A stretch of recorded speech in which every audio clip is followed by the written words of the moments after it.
Досвідки тихі, досвідки ясні, песня просторы без слов. Тые сустрэчы вясёлыя частыя, чым жа хвалюеце зноў? Ветер притих немаўлём супакоеным, маткі на чуласць яму. Што ж я ў жыцці часам нечым раздвоены, тут усе цалкам прыму.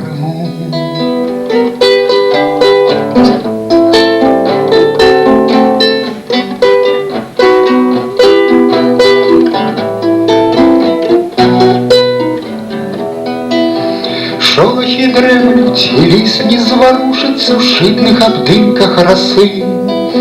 Слухаєш нечим таємним узрушений птушек малих голоси.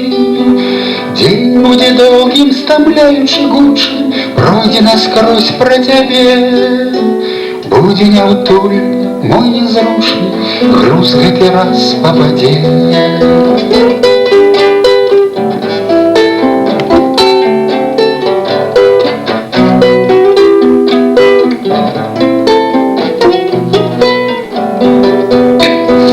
Досвідки чистые, золоки ясные, рэха і явы снов.